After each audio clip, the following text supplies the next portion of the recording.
Hello, welcome back to the Nicomachean Ethics. We're still in Book 7, Chapter 2. I'm Dr. Feist coming to you live on video from St. Paul University.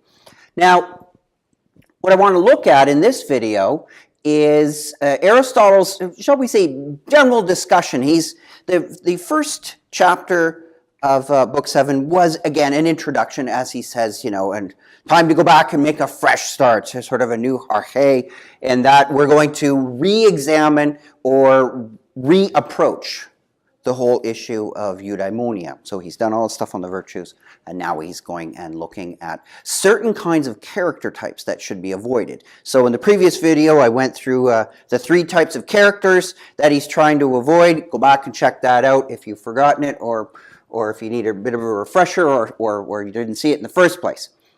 I'm looking at Aristotle's discussion of the difficulties surrounding the notion of one of these character types to avoid, namely the character that has acrasia or acrasia. Now, acrasia is sort of a notion of weakness of the will, as I talked about in the previous video, and the opposite of it is enkratia. And enkratia is kind of like strength or resolve or resilience. Basically, you're not giving in to desires. You're able to have this sometimes thought of as a self-control. All right, so complexities, difficulties involving, regarding acrasia and enkratia. All right, so I'm going to just try to illustrate the opening discussion. Here, this opening problem comes from Socrates, and you can check it out. It's in Plato's dialogue, the Protagoras, around 352b in the Stephanus numbers. Suppose we have a situation that you have, let the letter S stand for a person, and Z is an action. Now, if S correctly believes that this action Z is wrong, how can S then go ahead and do it? So there was a big problem, a big puzzle.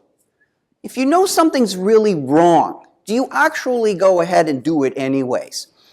And, so when we think about this in everyday life, we really do say, well, if you really understood what you were doing is wrong, you wouldn't do it. And that kind of logic is sort of the backbone of thinking when we talk about public awareness programs. Think about issues of public health when they say, well, if you really knew how bad cigarettes were, you wouldn't smoke them, because if you really understood this, you wouldn't do it. So there's a link between really knowing something and whether or not you're going to act on it. So there are deep relations that the Greeks thought were held between knowledge and action. Now, we don't have to get into all the details about that, but there seems to be a puzzle. And this is the difficulty of surrounding acrasia. Can you really know something is wrong and then do it anyways? Or is it the case, and we sometimes do say this, well, that this person did something that was bad or whatever, but he or she didn't really understand how bad it was. We often say this of younger people, especially children. Well, they don't really know that they're doing something. They're just young. And when they're older and they really understand that it's very bad to do, to be selfish like that or whatever, when they have true knowledge of it, they won't do that anymore. So we often think of this when we're puzzled. And sometimes we even puzzle about ourselves when we say, yeah, I'm not sure I knew what I was doing, or I didn't really understand when I was doing it. Or sometimes we even say, I'm not sure what I was thinking when I committed that particular action.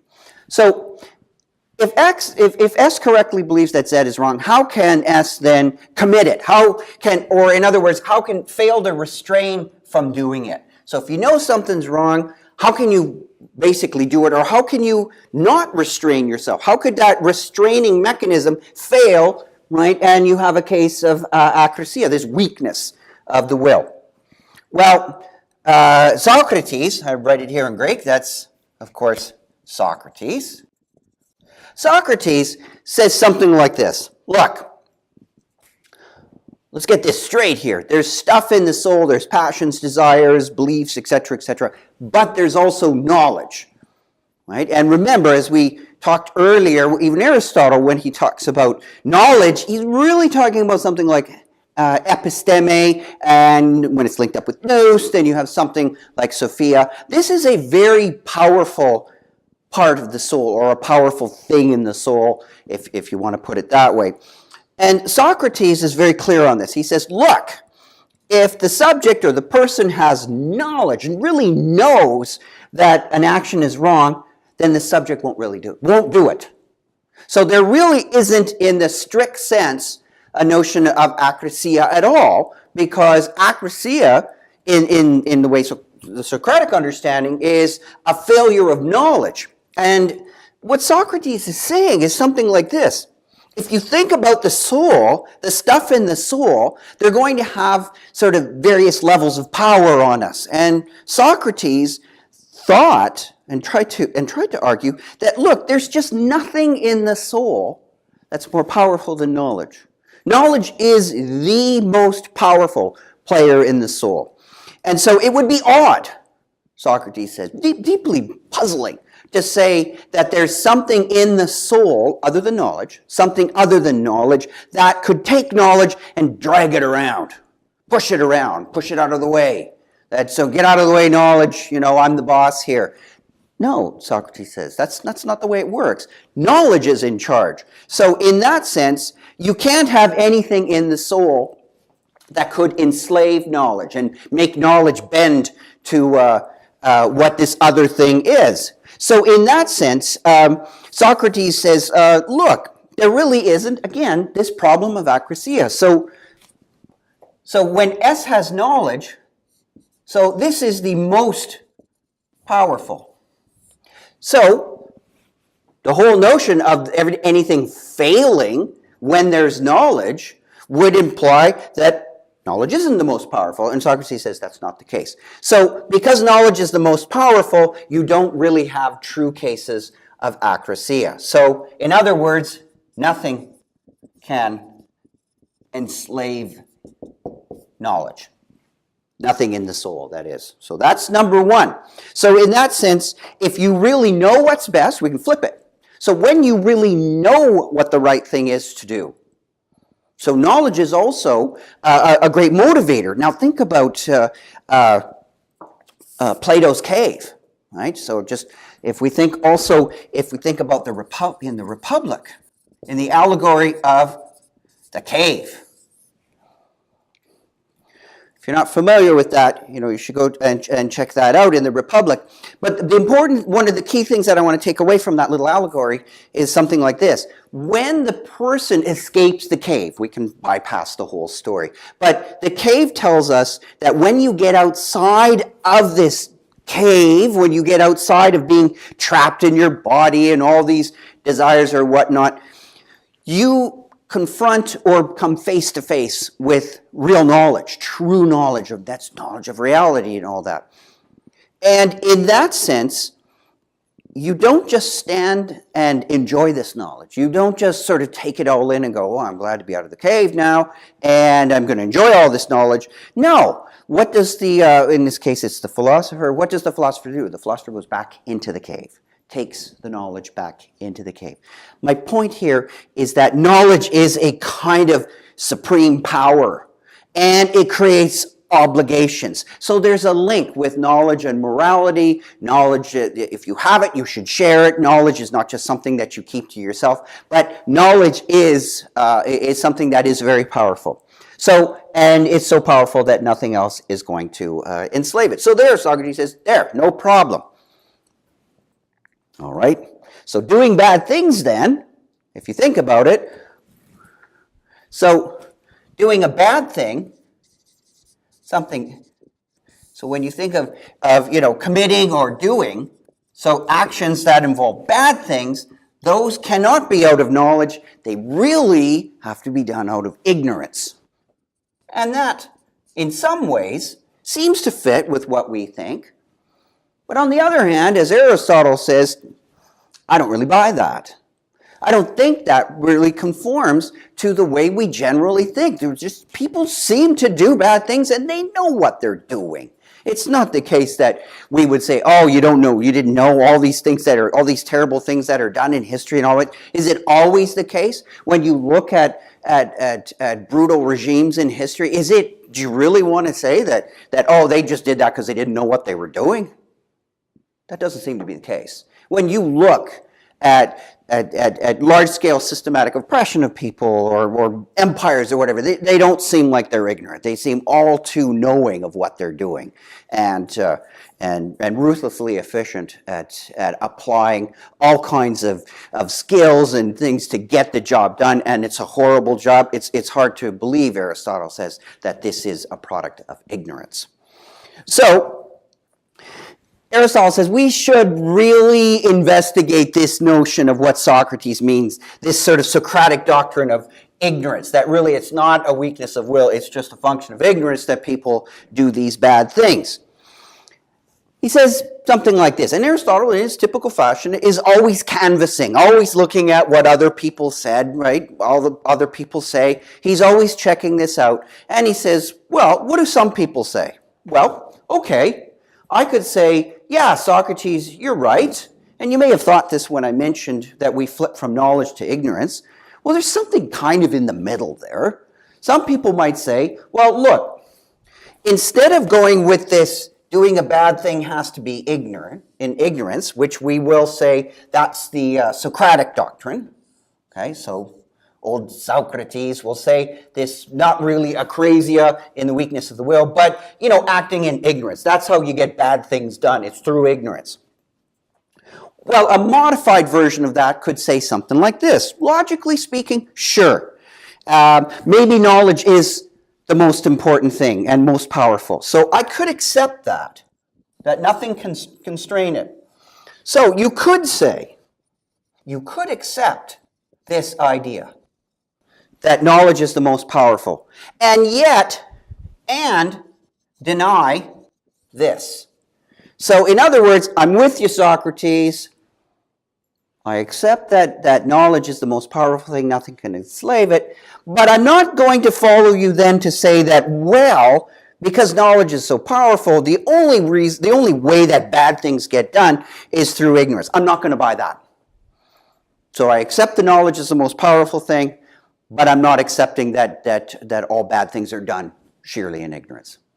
Aristotle says we could run that. We could run that way. That, in other words, what we have here is that instead of saying that knowledge is the most powerful, therefore bad things are only done in ignorance, could say something like this. Yeah, knowledge is the most powerful thing. Nothing can enslave it. When bad things are done, it's not done in ignorance, it's being done by the overcoming of belief, not knowledge. So in this one here, you might say it's based on belief or opinion. So if we go back here, it's really ultimately a notion of belief that's being overcome, not knowledge. So acrasia really is a failure, we could say, a failure of belief and not knowledge. So that's possible. And Aristotle, again, in this, he's not really telling us any answers. He's just problematizing. Again, we're looking at, as I wrote up here, he's just considering various complexities and difficulties surrounding acrasia and enkratia, and just thinking, no, it's not as clear as we think, right? Which is often the case. Many of the concepts we use are not as clear as we think when you start digging into them. Okay, so if we've got something like belief playing the main role here and overcoming of belief, Aristotle makes a few reflections on the notion of belief. Belief is an old puzzle in philosophy, namely trying to understand what it is, how does it work, is a belief a mental state, and does belief involve actions or whatnot? What's the relationship between life and belief? Lots of material there for philosophical discussion. But Aristotle says something like this. If you suppose that someone has a very weak belief in something, right? And in that sense, that a weak belief in something, we don't really condemn them too much if a weak belief is overcome. That is, if you have, shall we say, this lack of restraint with respect to a weak belief. We don't really condemn someone for that. A rough example might be you have a belief that you shouldn't eat that ice cream cone, right? Even though you have a desire for the chocolate, right? You're like, well, look at that chocolate ice cream cone. I shouldn't eat it. And maybe you have a kind of weak belief in, well, you know, it's not really good for me, or I've had one already and I shouldn't have two. But boy, I want that ice cream cone. So you have the desire and you have the belief. And your belief is not really terribly strong, and so you give it, what the heck, you enjoy the ice cream cone. You're probably not really going to be condemned for that, Aristotle says. Overcoming a weak belief is not, and he says this in a variety of other places, it's not terribly impressive in any way. Yeah, it's a weak belief and you overcame that. But then let's ramp it up a little bit. Because I was giving something kind of trivial, weak belief, and Aristotle basically slides a couple things together here, but I think he's got an important point. And that is he says, well, if we ramp it up a little bit, and we move from a simple, weak belief in sort of a commonplace thing about having an ice cream cone. Now, you could say if someone were, you know, allergic or diabetic or whatever, you could build that chocolate ice cream cone example into a much stronger example. But all things considered, you know, I just wanted to say, like, you know, person's not ill or whatever, just for my thought experiment, not really a big deal. Okay, so let's ramp it up. A person, let's say if someone says they strongly believe in something, like, you know, like don't murder, don't steal. So I'm ramping it up. You have the strong belief, right? Not a weak belief. I don't just sort of think you shouldn't steal. No, I believe you shouldn't. That's wrong. And I'm not talking about something you know, like you shouldn't just have that extra ice cream cone. I believe it strongly that you shouldn't have that extra ice cream cone. No, I'm believing strongly in something that is quite forceful in and of itself, namely, don't murder. I believe that very strongly. Don't murder. I believe very strongly. Don't steal. Those kinds of things. All right. So with this more ramped up thing, we're now talking more about things like moral precepts. Don't steal. Don't murder. But let's say you give in. We'll put the murder one to the side. But let's say you give in and you steal something.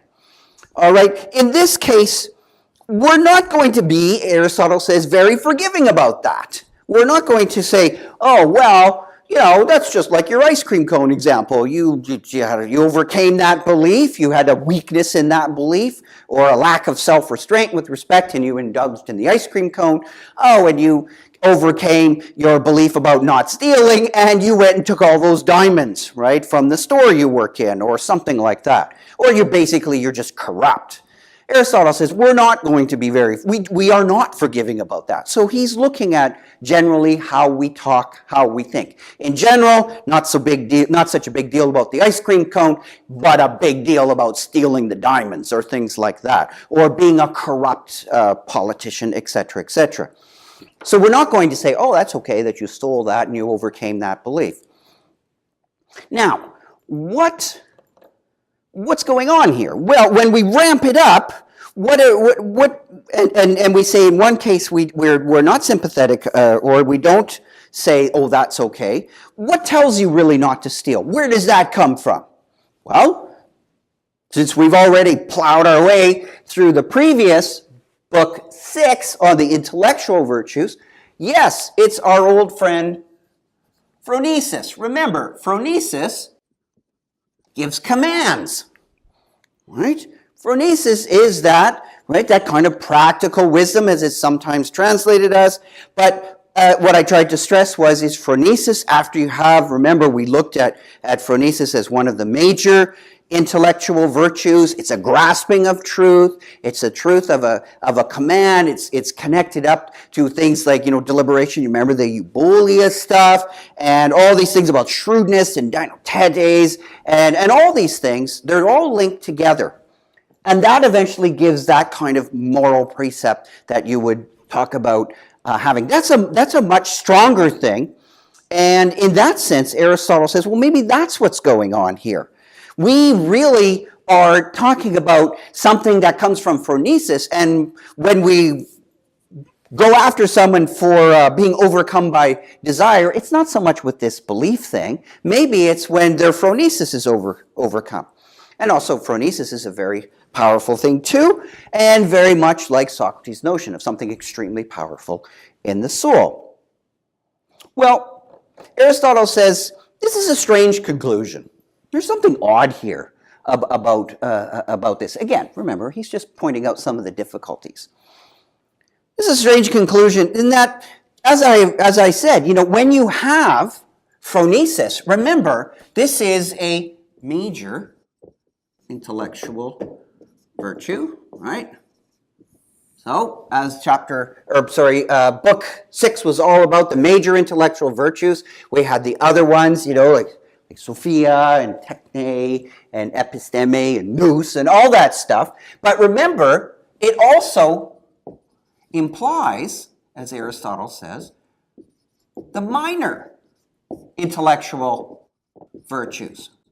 As we saw earlier, right? Those little minor ones are involved, like eubolia, deliberation, and all these other things, and shrewdness, dinotetes, and et cetera, et cetera. So Aristotle says, well, this is a strange conclusion because this would be like a really virtuous person who has all these virtues, because not only would you have Phronesis, the major one, it would have the minor ones, and probably the other ones, the moral virtues as well. Remember those, the character virtues, etc., etc. So that seems like a strange one, that we're in the situation now that a truly virtuous person would voluntarily give in to desires, right?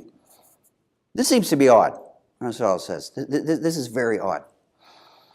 Well, so he lets it go at that, right? Because the whole thing is that you're not being coerced here, right? It's not the sense that someone's forcing you or putting a gun to your head or whatever. But it is odd that you're this virtuous person and yet you're overcome by desires. How are you virtuous then, if your desires are running the show? So Aristotle thinks that's quite a puzzle when you end up in this sort of sense of, well, it's Phronesis that's running the show, but yet it's capitulating to desires.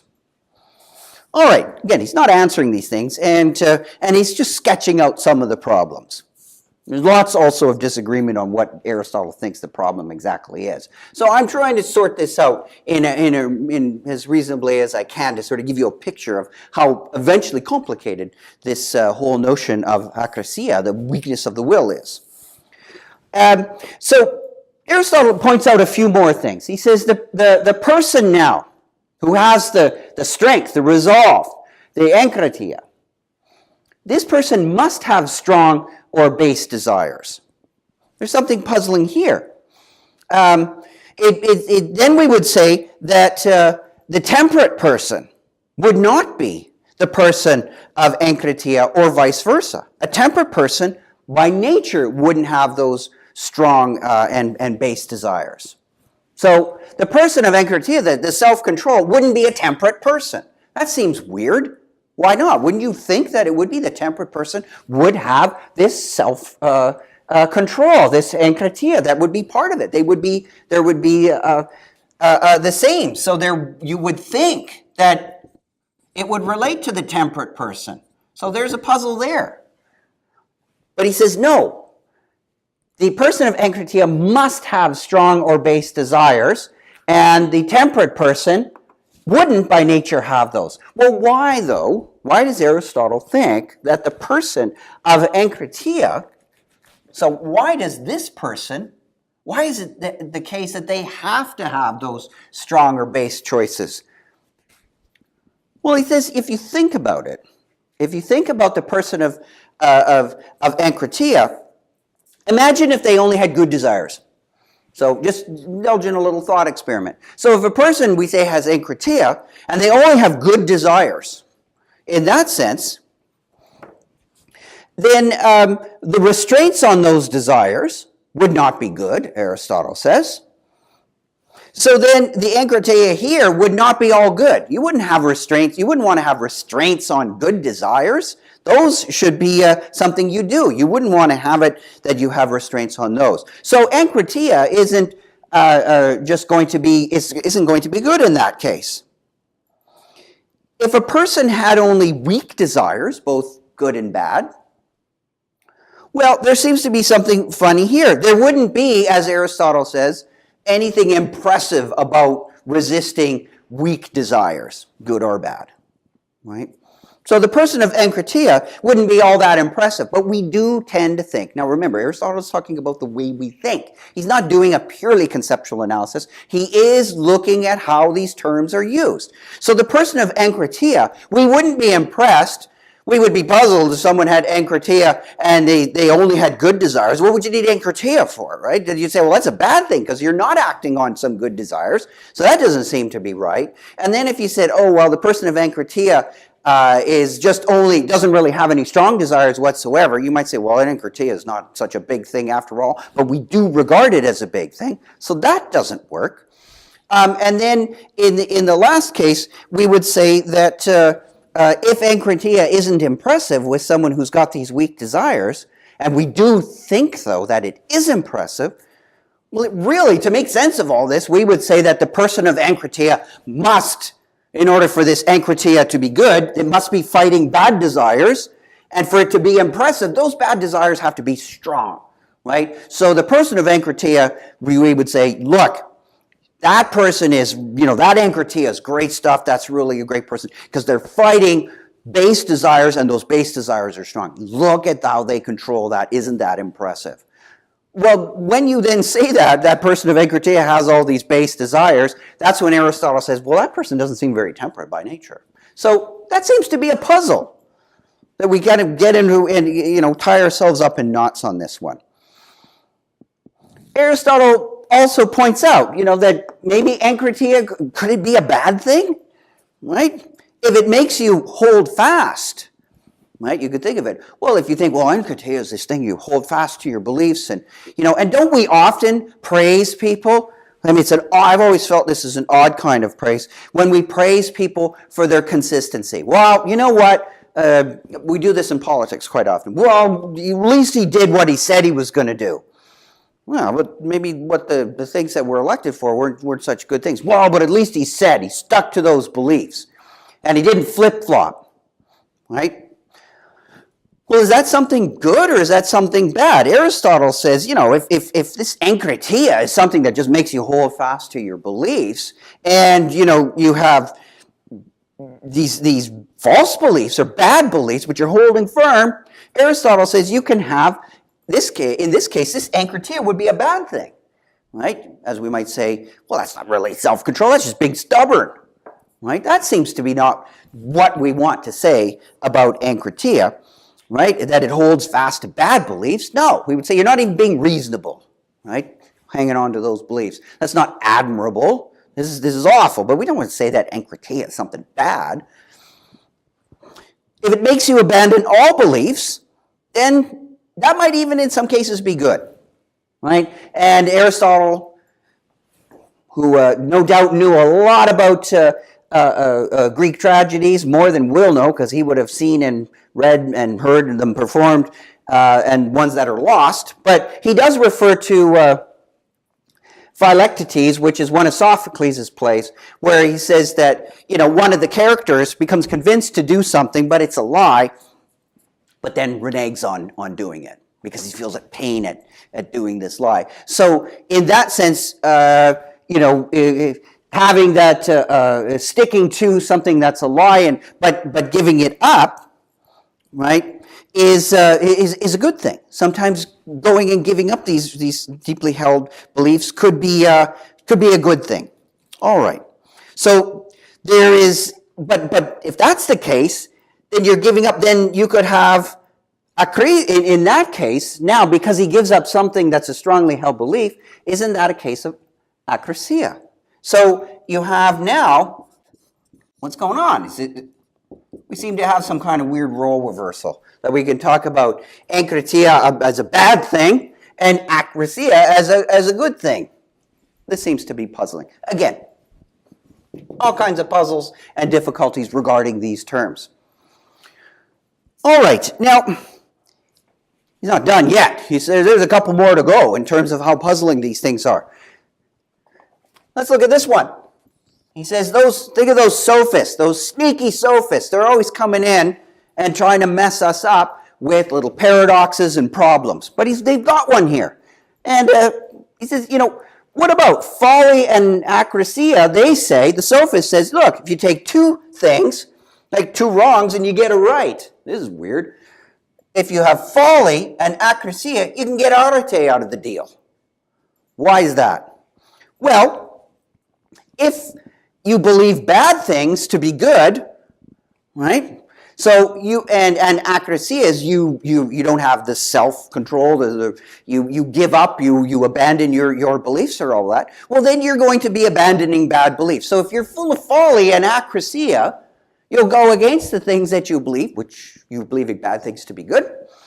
And in that sense, you'll end up doing good things because you're doing the opposite of what you believe. So, and if what you believe is bad, then the opposite of what you believe is good. And then so you go against your beliefs, you go against the bad beliefs, and you end up doing good stuff, you're virtuous.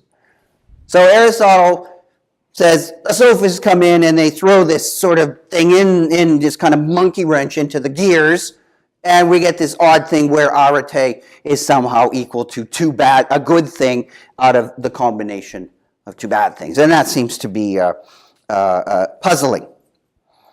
Finally, again, he doesn't solve it. He just says, look at these pesky sophists coming in and causing all kinds of problems.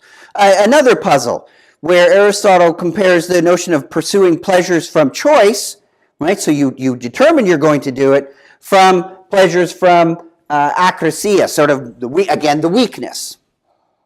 Well, it seems that we normally think that it's better if you're sort of pursuing pleasures through some kind of weakness rather than choice. We would probably be a little bit more lenient with someone who gave in out of a weakness rather than someone who said, no, I meant to do that. That was my choice to do that bad thing.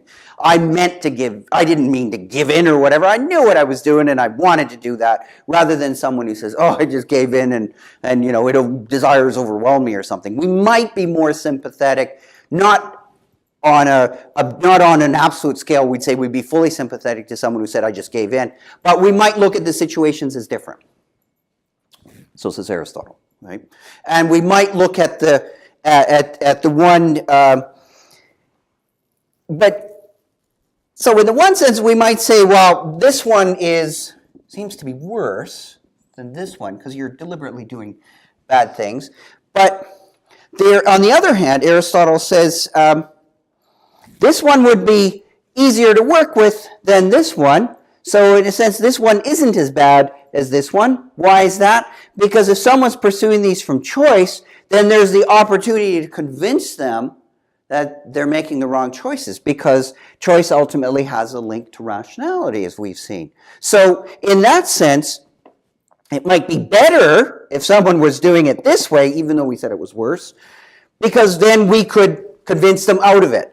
But if someone is pursuing pleasures from akrasia, which we said would be somewhat better than this one, it might actually be worse, because if you said to this person, well, you know what you're doing is wrong, and here's why, the person will say, wait, I don't need you to tell me what I'm doing is wrong. I know that, and I've already heard that argument for what I'm doing is wrong, right? I've already seen that argument, but I'm still stuck with this akrasia. So in other words, as Aristotle says, this person is like the person who's choking because of water. What do you do when someone is choking because of water? What do you give them? What do you do? Right? I think maybe better than the choking thing, it might be like if someone needs to clear their throat because their throat is irritated, and you say, here's a cup of water, and the person goes, well, that's what irritated my throat, that spicy water or whatever, however you want to put it. That was the cause of the problem. Then the normal thing that was the solution, the reasoning and all that, that's actually the cause of the problem in the first place. What do we do? So it's not clear which one is ultimately worse. Now, exactly what Aristotle thinks the true problem is not entirely clear. But it certainly doesn't seem that these things seem to hold their meanings very stably when we start examining them. In other words, I think just to sort of wrap all this up, these terms, just to put it simply, they're pretty slippery. They're difficult. We use them. Well, we don't use these terms, but the ancient Greeks would have. But, when we talk about, having willpower, think of it if I just bring it briefly for the second into sort of modern idiom, talking about willpower or weakness or whatever, it's not entirely clear. If we dig into these things, it's not really clear if they have stable meanings. And of course, for Aristotle, that's what we want. He's not satisfied if we just say, well, it's just variable or whatever. So, and he says at the end, sometimes we talk about people just having acrasia, like just generally acrasia. But that doesn't seem to be the case. They don't have acrasia about everything, this sort of unbounded, without any qualifications or unqualified acrasia. We talk about it, but nobody really has all the forms of lacking self-restraint. Okay, so that brings this to a close. More problems to think about, more issues and complexities. That was the whole point of this chapter in Book 7, is to show that some of these character types to be avoided. So this is kind of the takeaway, is that this character type that Aristotle says to be avoided, the character, remember he talked about the 3 character types to be avoided, and this was the person of acrasia. Don't be a person of acrasia. That sounds great, but then, well, okay, don't be this, be the person of enkratia. It's not clear what these terms ultimately mean, because they seem to be, they seem to be a little bit shifty. So Aristotle will continue with his investigations into these character types in this book 7, and we'll return to that. So see you next video.